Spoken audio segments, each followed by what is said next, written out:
Jesus.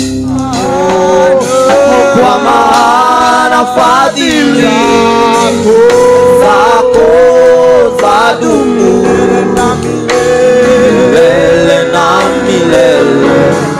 Amina. Milele na milele.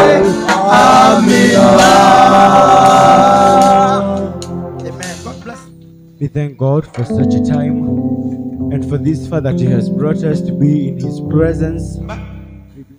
Kama mtu anakuhubiria, lazima ujiulize kile anaongea inaleta Mungu kwangu na mimi kwa Mungu, ama inaleta yeye kwangu na mimi kwake. What am I saying?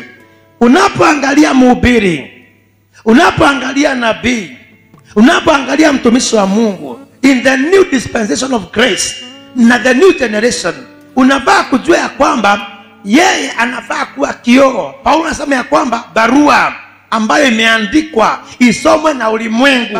Barua inaobey kile ambacho kinaandikwa juu yake, maana the writer is greater than the receiver, but this is just a vessel. Are you understanding? Na barua hata kama haina bahasha na imewekwa the coat of arms, usicheze nayo.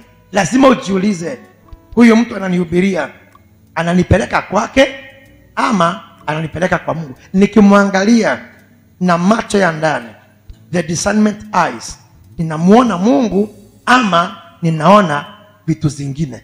May God help us. Maana manabii watakuja, watu watakuja, wataleta mpaka moto kutoka mbinguni. Miujiza isiwahi kukufanya ukaweze kufikiria ya kwamba huyo tu ndiye Mungu wako hapo.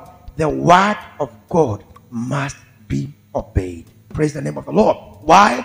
Heaven and earth will pass away, but the word of God our Father itaishi milele.